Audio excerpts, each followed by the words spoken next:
Nesse segundo episódio, nós vamos estar falando sobre os fundamentos, os princípios elementares da nossa fé. Princípios elementares da nossa fé. Porque nós somos cristãos. O que nos faz cristãos? Qual é o básico que nós devemos crer para sermos cristãos? Para termos uma fé viva, uma fé operante, uma fé que faz milagres. Você já tem essa fé. Você diz, pastor, eu não tenho fé para ser curado? É óbvio que você tem. Você é um crente. Você já viu um crente descrente? Ou você é crente ou você é descrente. O que há é uma grande confusão teológica. Nós confundimos muito as coisas. Em Hebreus capítulo 6, você pode abrir lá se você quiser. Hebreus capítulo 6 relata os 6 fundamentos, os 6 princípios elementares da nossa fé. É interessante que está em Hebreus capítulo 6. Então, em Hebreus 6, há 6 fundamentos, há 6 princípios elementares da nossa fé. Para você ser um cristão, você precisa acreditar e praticar essas 6 coisas. Eu não posso dizer que o meu ensino é correto diante da Bíblia, diante de Deus, se eu não ensinar essas 6 coisas. São 6 coisas que são elementares, como se fosse a alfabetização cristã. Eu posso ministrar sobre muitas coisas, eu posso acreditar em outras coisas.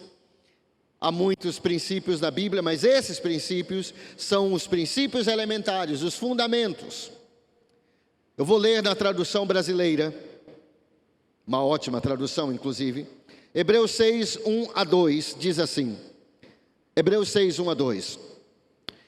Por isso, deixando a doutrina dos princípios elementares de Cristo, passemos à perfeição, não lançando de novo o fundamento de arrependimento de obras mortas, primeiro princípio elementar, arrependimento de obras mortas, e de fé em Deus, segundo princípio, o ensino sobre batismos, terceiro princípio.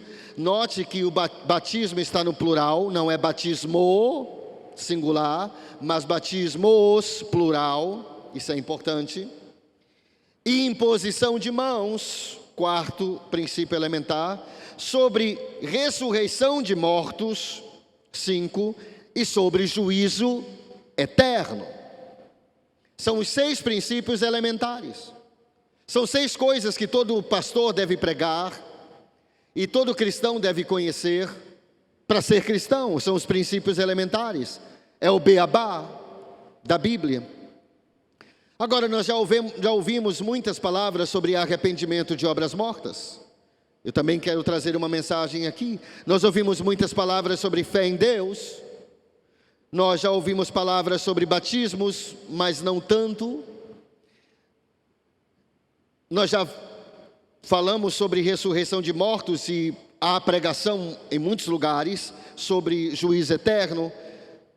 Mas eu não lembro de ter ouvido uma pregação recentemente, nem eu mesmo a preguei algo assim, ou ensinei algo assim, sobre imposição de mãos.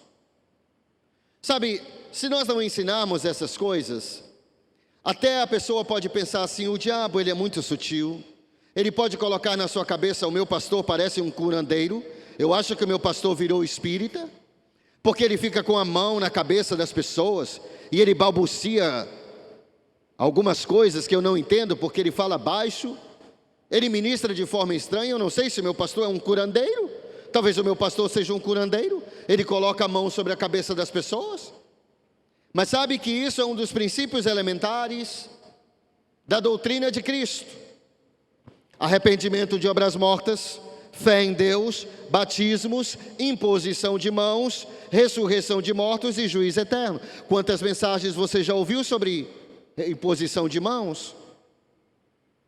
Quem aqui nunca ouviu uma mensagem sobre imposição de mãos? Levanta a mão. Só uma pessoa? Todo mundo aqui já ouviu várias?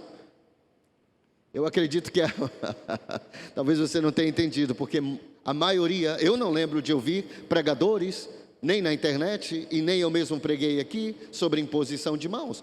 Talvez alguém já impôs as mãos sobre você, mas não explicou a doutrina de imposição de mãos. A imposição de mãos, ela é algo que acontece tanto no Velho Testamento, quanto no Novo Testamento. Se você não sabe o que é imposição de mãos, é colocar as mãos sobre a pessoa, normalmente sobre a cabeça da pessoa. Em Gênesis capítulo 48, versículos 14 a 15, a Bíblia relata sobre a primeira função da imposição de mãos. Por que impor as mãos sobre as pessoas?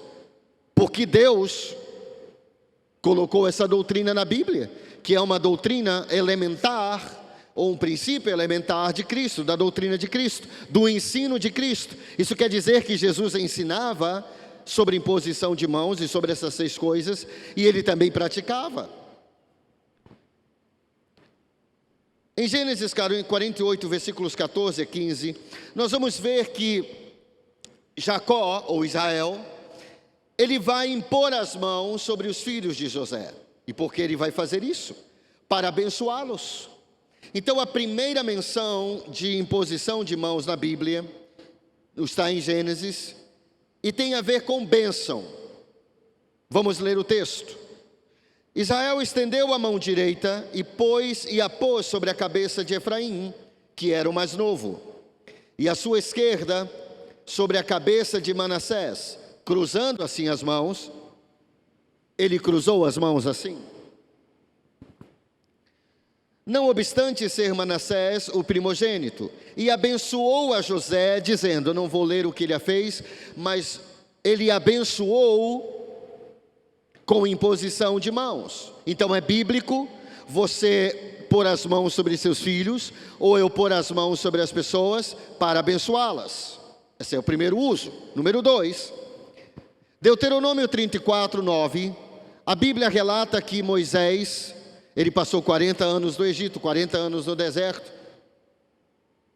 Ele passou 40 anos no Egito, 40 anos no deserto com Jetro, e depois mais 40 anos com Israel no deserto. Foram 3 períodos de 40 anos. É uma longa história, não vou ter tempo aqui para explicar a profundidade disso e o mistério disso. Moisés estava prestes a morrer, ele sabia disso.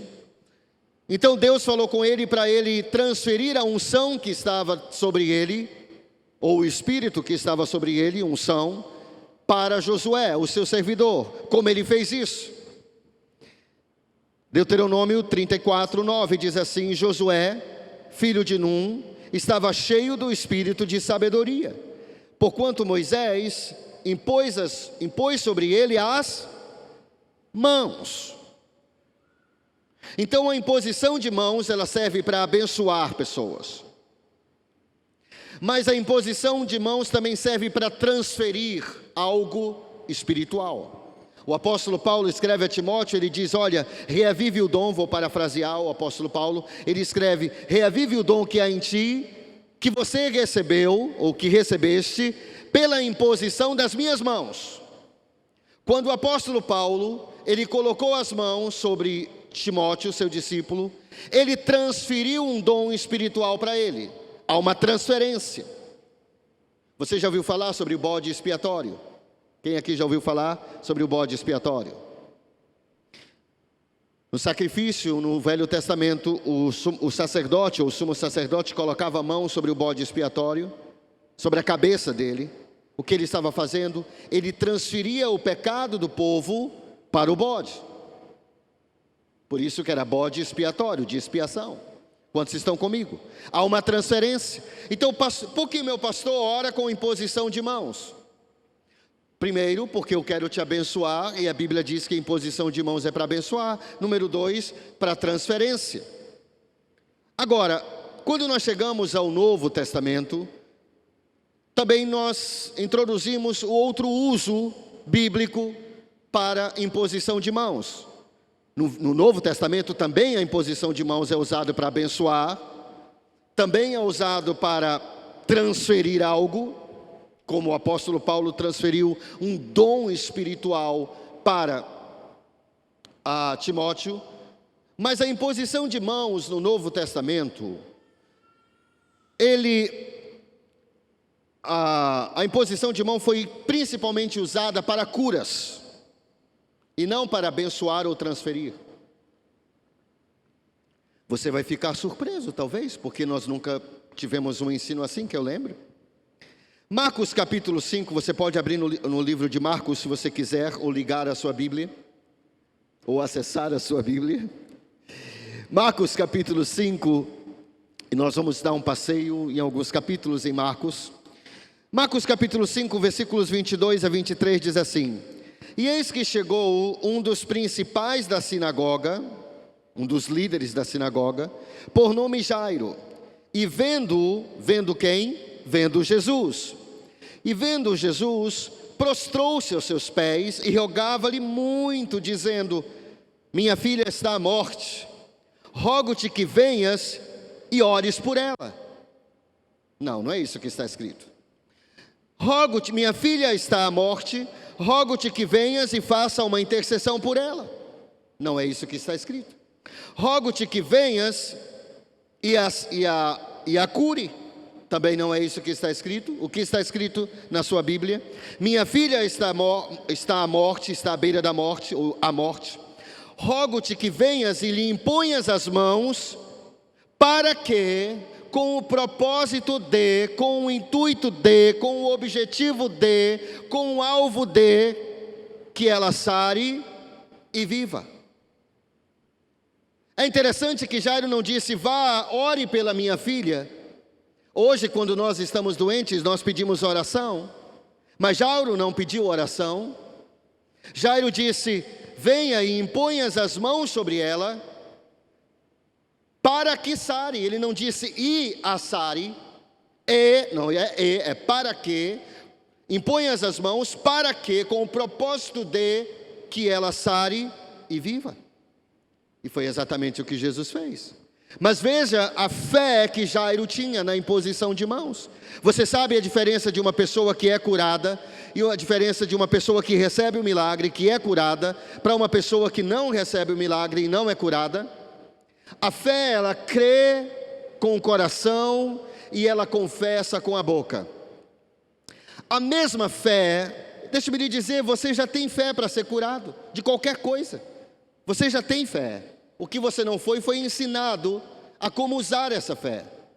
Pois a mesma fé que é usada para curar, para salvar, a mesma fé que você aplicou no dia da sua salvação, é a mesmíssima fé que é usada para cura. Se eu orasse por alguém enfermo, se alguém chegasse aqui e dissesse: pastor, eu quero entregar a minha vida para Jesus, ore por mim. Talvez eu compartilharia alguns versículos bíblicos, talvez João 3,16, e oraria pela pessoa.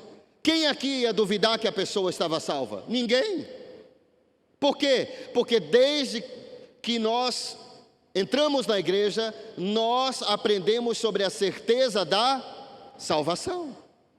Mas nós não temos uma lição sobre a certeza da cura. Mas é a mesma fé.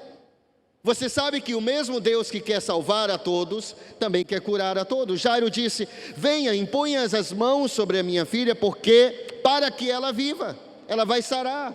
Em outras palavras, Jairo estava dizendo: se o Senhor for lá e colocar as mãos sobre ela, ela vai sarar e ela vai viver. Jairo tinha certeza disso, ele não duvidava isso no seu coração. A pessoa que é curada é a pessoa que diz, como a mulher de fluxo de sangue, que diz: se eu apenas tocar nas orlas de suas vestes, eu serei curada. O pastor vai colocar as mãos sobre a minha cabeça e eu vou ser curada. Agora, aqui, nesse exato momento, eu recebo a minha cura. Essa é a pessoa que recebe a oração. Não talvez, não dizer: eu vou ver o que Deus faz. Não, você não vai ver o que Deus faz. Isso não é fé, isso é dúvida. Quando o ministrador, fé, ela crê no coração, mas ela diz: Jairo falou o que ia acontecer. Semana passada eu ensinei que Davi falou pelo menos 5 vezes o que ele ia fazer. Antes dele fazer, isso é fé. A fé fala primeiro e vê depois.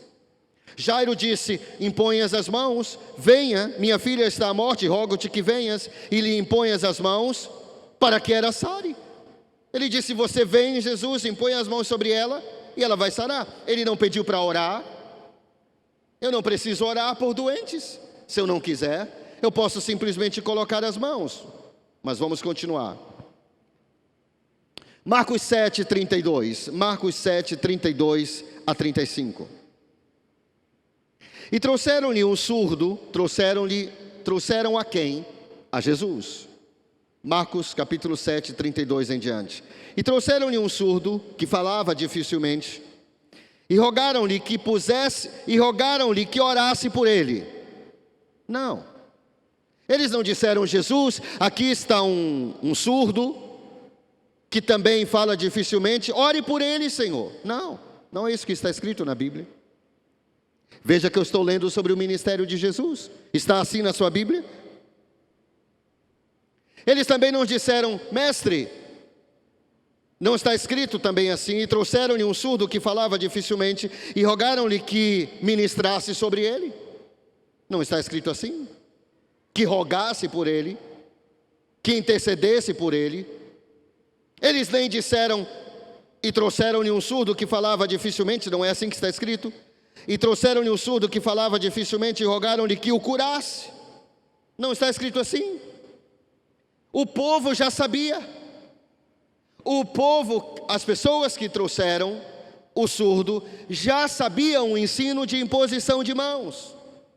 Nós não o sabemos porque nós não somos ensinados, mas eles já sabiam.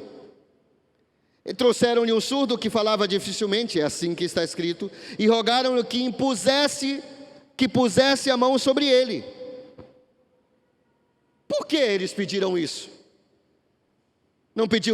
Eles não pediram para Jesus orar, não pediram para Jesus ministrar, não pediram para Jesus interceder, não pediram para Jesus curá-lo, simplesmente pôr as mãos sobre ele. Eles sabiam que Jesus curava através da imposição de mãos. Era a principal forma de Jesus curar. E de onde eles aprenderam isso? Lembra que Jesus, em Mateus 9, 23, e em Mateus 4, 23, Mateus 4, 23, e Mateus 9, 35, a Bíblia diz que Jesus percorria todos os lugares, ensinando, pregando e depois curando. Veja a ordem: ele ensinava, pregava e depois curava. Por quê? Porque ele precisava ensinar sobre fé, ensinar as pessoas como receber. E uma das coisas que mais Jesus ensinava, ao que parece no texto, o que mais Jesus ensinava era a imposição de mãos. Porque as pessoas sabiam, eles não pediam: Jesus, me cure. Jairo não disse: vá até a minha casa e ore pela minha filha, ou cure a minha filha. Ele disse: imponha as mãos sobre ela. Os homens ou as pessoas que trouxeram esse surdo disseram para Jesus: põe a mão sobre ele. Por quê? Porque eles sabiam sobre a doutrina da imposição de mãos. O texto continua, mas eu não vou ler. O homem foi curado. Marcos capítulo 8, próximo capítulo, Marcos capítulo 8, versículos 22 a 25. Segue comigo. Marcos capítulo 8, versículos 22 a 25. Chegou a Betesda. Quem chegou a Betesda? Jesus. Jesus chegou a Betesda e trouxeram-lhe o cego e rogaram-lhe que o tocasse. Não é interessante que eles não pediram e rogaram-lhe que orasse por ele? E rogaram que o curasse. E rogaram-lhe que ministrasse sobre ele. Não, que o tocasse. Por quê? Porque quando Jesus impunha as mãos sobre as pessoas, elas eram curadas. Você se lembra da mulher encurvada? A Bíblia diz que havia uma mulher encurvada. Jesus impôs as mãos sobre ela e ela se endireitou. Eles sabiam o ensino da imposição de mãos. Por isso havia muitos milagres no ministério de Jesus. Não era porque ele era Deus apenas. É óbvio que ele era Deus, ele era homem. Mas pode haver milagres no nosso ministério também. Pode haver no seu. Pode haver no meu. Rogaram-lhe que o tocasse. E tomando o cego pela mão. Quem tomando o cego pela mão? Jesus. E Jesus, tomando o cego pela mão, levou-o para fora da aldeia. E cuspindo-lhe nos olhos, ele cuspiu nos olhos do cego, Fique tranquilo que eu não vou cuspir em você. Eu não sou Jesus. E impondo-lhes as mãos, Jesus fez o quê? Impondo-lhes as mãos, perguntou-lhe se via alguma coisa. Veja uma coisa interessante, em nenhum lugar aqui diz que Jesus orou por esse cego. Você está vendo algo aqui? É bíblico orar pelos enfermos, mas Jesus não orou. Jesus não orou. Ele impôs as mãos. E perguntou, depois que ele impôs as mãos, a Bíblia não relata que ele orou. Ele não orou, ele colocou as mãos. E perguntou ao cego se via alguma coisa, depois de ele ter colocado as mãos sobre o cego. E levantando ele os olhos, ele quem? O cego, disse: vejo os homens, pois o vejo como árvores que andam. Depois disso, tornou a pôr-lhe as mãos sobre os olhos. E orou, não existe isso. Ele impôs as mãos sobre os olhos do cego. Antes ele tinha posto na cabeça do cego, agora nos olhos do cego. E o fez olhar para cima. E ele ficou restaurado e viu todos claramente. E viu a todos claramente. Quantos estão compreendendo? Às vezes nós lemos a Bíblia e nós a lemos como um jornal. Você não pode ler a Bíblia como um jornal. Os detalhes são importantes. As vírgulas são importantes. Os pontos. Os verbos. O que está e o que não está escrito. Não está escrito que Jesus orou. Mas é bíblico orar, eu sei. Em alguns lugares ele deu um comando. Mas o interessante é que as pessoas não chegavam até Jesus, pelo menos nesses relatos aqui, e diziam assim: Jesus, vai orar pela minha filha. Mas quantos de nós falamos assim: pastor, ore pela minha filha? Eu não lembro de ninguém dizendo assim para mim: pastor, vem até minha casa, impõe as mãos sobre a minha filha e ela ficará curada. Por que você não fala isso? Porque você não foi ensinado. E porque você não foi ensinado, porque eu não ensinei. E é por isso exatamente que eu estou ensinando agora. As coisas sobre cura e sobre fé. Marcos capítulo 16, versículo 17 e 18. Marcos capítulo 16, 17 e 18. Esses sinais hão de acompanhar aos pastores. É isso? Não. Esses sinais acompanharão aos missionários. Não, também não. Esses sinais hão de acompanhar os apóstolos? Obviamente que não. Esses sinais acompanharão aqueles que forem cheios de poder? Também não. Esses sinais acompanharão, esses sinais hão de acompanhar aqueles que creem. Quantos aqui creem? É óbvio que você crê. Se você não acreditasse, se você não cresce, você não estaria aqui, porque você é um crente. Quem aqui é crente? Dá um glória a Deus. Cadê os crentes aqui da Paz Church? Dá um glória a Deus. Diga para a pessoa que está ao seu lado: se você é crente, é porque você crê, e esses sinais acompanharão o seu ministério. Quantos creem aqui? Jesus não disse isso para os pastores, ele disse para os crentes. E esses sinais hão de acompanhar aqueles que creem. O que eles vão fazer? Há 2 pontos. O que significa 2 pontos? Não sou professor de português, mas significa que algo vai ser citado, vai ser listado. Falarão em meu nome expelirão demônios. Você que crê, você vai expulsar demônios. Não diz que só o pastor vai expulsar demônios. Pastor, tem o meu vizinho está endemoniado. Vá tu e o expulse. Não me chama. Você é crente ou não? Você é crente. Em meu nome expelirão demônios, falarão novas línguas, pegarão em serpentes, e se alguma coisa mortífera beberem não lhe fará mal. Se impuserem as mãos sobre os enfermos, eles ficarão curados. Não é assim que está escrito? É óbvio que é assim. Mas algumas pessoas leem assim a Bíblia: se impuserem as mãos sobre alguns enfermos, talvez Deus cure alguns. Mas não é isso que está escrito. Se impuserem as mãos sobre os enfermos, vírgula, e se for a vontade de Deus, vírgula, eles ficarão curados. Também não é isso que diz. Tão importante quanto o que a Bíblia diz é o que a Bíblia não diz. Por isso eu estou dizendo ambas as coisas. Se impuserem as mãos sobre os enfermos, vírgula, eles ficarão curados. Ponto final. Isso é fé.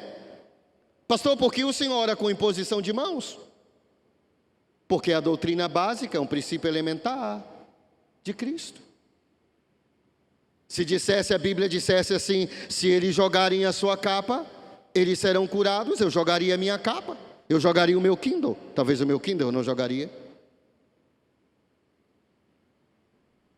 Mas o que diz é para impor as mãos sobre os enfermos. O que Jesus nos mandou fazer? Quando alguém estiver doente, o que é para você fazer? Impor as mãos sobre os enfermos. Sim, esses sinais hão de acompanhar aqueles que creem. Vou pular para o final. Se impuserem as mãos sobre os enfermos, eles ficarão curados. Você vai impor as mãos e você vai orar. E a pessoa vai ficar curada. Amém? Era assim que Jesus ministrava. Atos capítulo 5, versículo 18, fala também como os apóstolos ministravam. Muitos sinais e prodígios, Atos 5:12, muitos sinais e prodígios eram feitos entre o povo pelas mãos dos apóstolos. O que quer dizer isso? Que eles colocavam as mãos e as pessoas eram curadas. Era assim que os apóstolos ministravam. Às vezes eles davam uma palavra de comando, mas principalmente com a imposição de mãos. Foi o que Jesus nos mandou fazer. Atos capítulo 28, versículo 8, diz assim: aconteceu achar-se enfermo de disenteria, ardendo em febre, o pai de Públio. Paulo foi visitá-lo e orando, agora Paulo orou, por isso é bíblico orar. Paulo orou. Então é bíblico impor as mãos e também orar. Paulo orou, está na Bíblia. E orando, vírgula, impondo-lhes as mãos, e o curou. Então Paulo, ele orou, mas enquanto ele estava orando, ele estava com as suas mãos sobre a cabeça de o pai de Públio, e ele foi curado.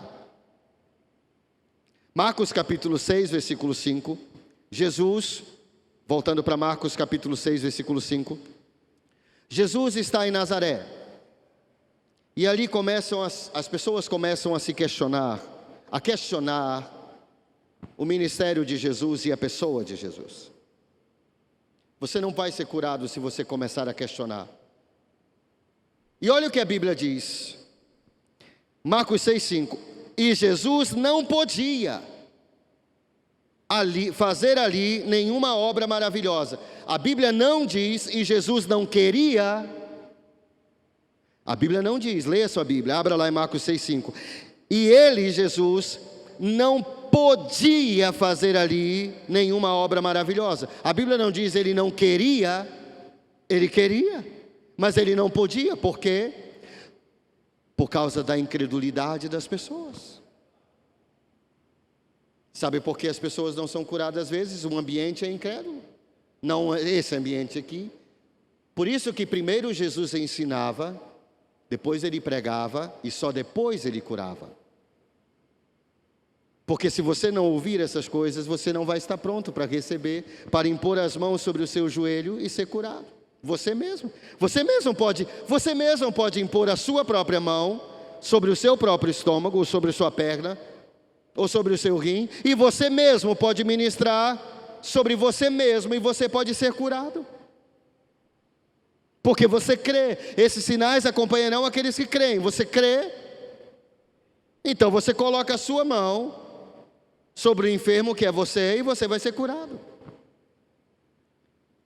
T.L. Osborne, um dos mais conceituados, ele já faleceu, mais conceituados ministros, ele escreveu um livro, curando os enfermos, curai os enfermos, e expulsai os demônios. Eu li esse livro, eu recebi de presente, é um livro ótimo, maravilhoso. A pergunta que ele faz em um dos capítulos do livro: por que as pessoas não são curadas hoje? Por que mais pessoas não são curadas hoje? Você sabe qual é a resposta de T.L. Osborne, um homem que ministrou em 70 países e viu milagres após milagres, muito maiores do que a gente tem visto aqui, e nós vamos ver maiores milagres.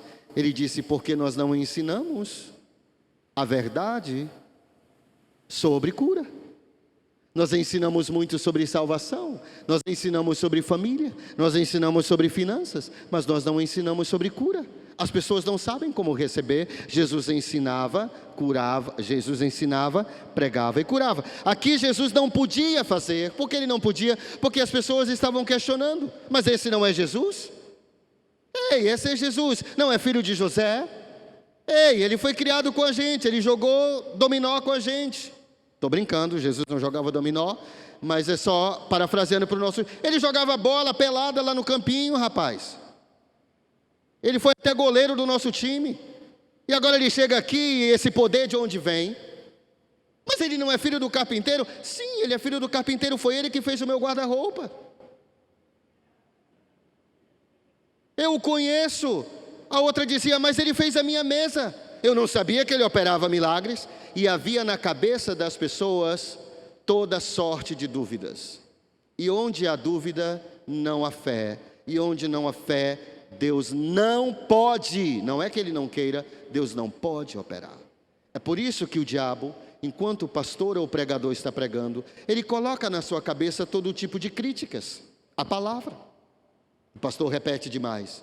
O pastor ou o pregador, por que ele está ensinando isso? Ah, me dá vontade logo de ir embora. Que coisa chata. Você não vai ter fé assim, filho. Como nós vamos ver milagres se as pessoas não acreditarem em milagres? E não podia fazer ali nenhuma obra maravilhosa, somente curou alguns poucos enfermos, impondo-lhes as... O que diz a Bíblia? Impondo-lhes as mãos. Quando tudo não deu certo, Jesus não podia fazer grandes maravilhas, mas a imposição de mãos deu certo. Isso significa o quê? Que quando tudo falhar na cura, a imposição de mãos vai funcionar. Está na Bíblia.